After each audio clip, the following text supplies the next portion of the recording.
guys, it's Mia. Welcome to February. This month I decided I'm gonna make a little theme, kind of have fun with it.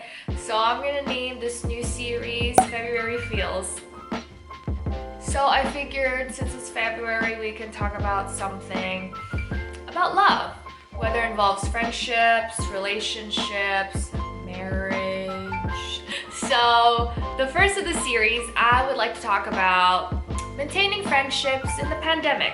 I thought this was an interesting topic considering it's almost a year since we've been living this.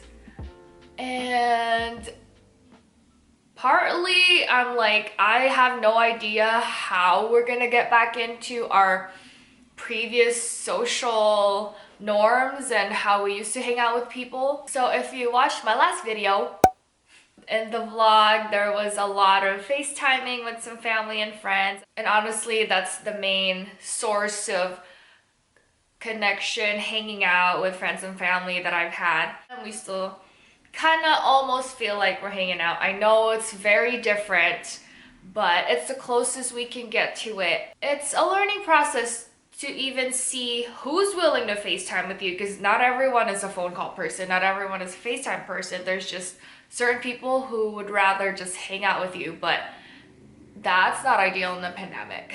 We were so used to easily hanging out with people, making plans, counting on bumping into people and old friends and parties, you know. But in a pandemic, I feel like the interactions have been more intentional, since you can't really rely on going to a party and just be like, oh yeah, I'm gonna run into them and we'll catch up then. It's more so on, I'm gonna take the time to reach out and talk to them, schedule a date and time to catch up. What I learned the most is you find out who's willing to actually just have the conversation with you without being distracted by an activity. I learned that like some friends are, you know, more so on the hanging out, let's get some drinks. And then there's also friends who, like, you don't have to do any of that. You can be on FaceTime and just have endless conversations and you feel so good about yourself. You feel refreshed, you appreciate their energy, and you just feel like your best self with them without any distractions. Just learning, maintaining these friendships shouldn't be hard either.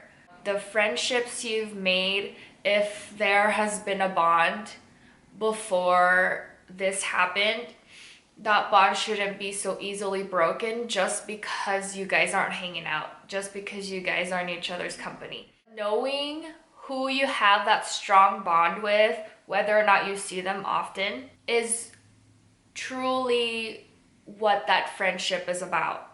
You have already set that foundation before this pandemic had happened, and you really learn who your true friends are, like who's really there for you. You learn who's gonna reach out and be like, oh, I hope she's doing well, I know she's in this headspace, or you know she's working on the front lines, maybe I should just check up on her. And that also goes both ways. I have learned to reach out to people too, because if you don't, nothing's gonna happen.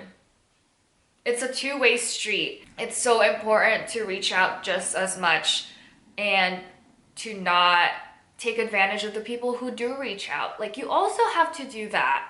That's how you maintain a friendship. And you can't just rely on having the years that you've been friends for so long, because the years do not determine the quality of your friendship.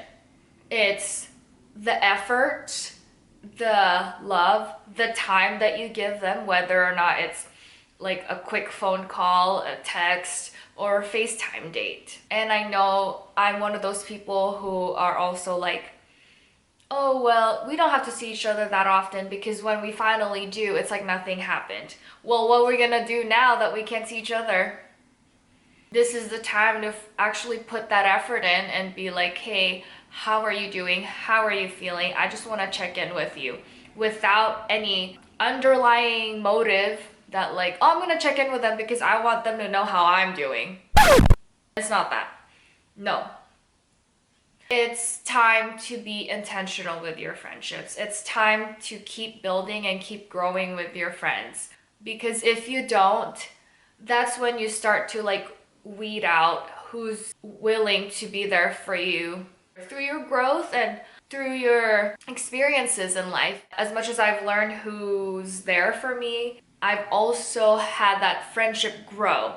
The more conversations we have, the more we've grown together, the more we appreciate each other, and the more we check in on each other. And not being able to physically hang out, you also get to learn that company isn't the foundation of a friendship. It's being actually present in your mind for that person. That's what a strong bond is. You also learn the importance of reassuring your friends that it's not necessary for us to always see each other just to see how we're doing. That there's other methods of communication and we can utilize that, because then that shows your true intention for the friendship, that shows your true intention for that person. This is a new year and it's time for us to be like, hey, how are you really doing? Check in on their mental health. And you may be that one person who would reach out to them, and that would mean the world. And then, in return, they can reach out to you too, and then together you guys can grow. Learning to grow with your friends and them learning how to work with you also is very important, because if one of you is still stuck to how you were and they don't realize that you've grown, you tend to outgrow certain friendships. And that's okay. That doesn't mean that you're burning that bridge, that you're not friends anymore, but you just learn that they're just not that part of your life anymore. That's not bad. You have to learn who and what serves you, because that's how you grow. You can't let anyone or anything hold back that part of you, especially when it's not good for you. If you grow and they can't grow with you, that's okay. You continue to grow. And the people who would want to see you flourish will be right there next to you. With learning who truly is there for you, you also learn to see who's not.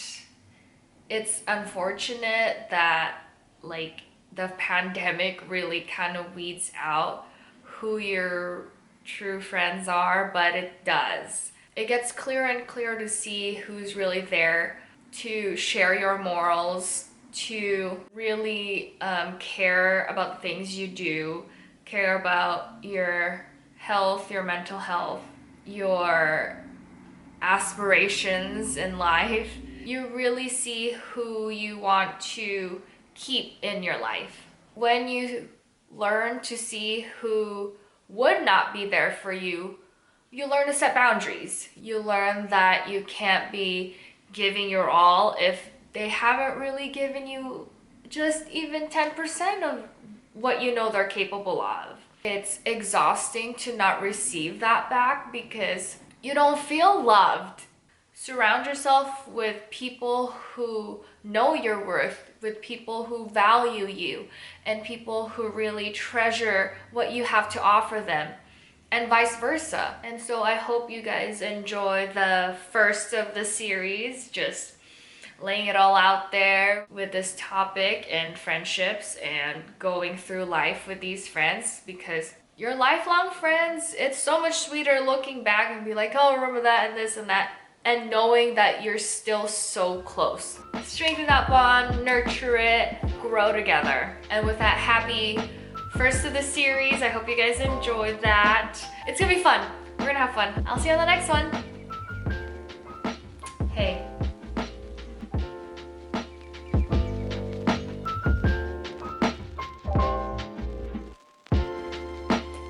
Love you guys, man.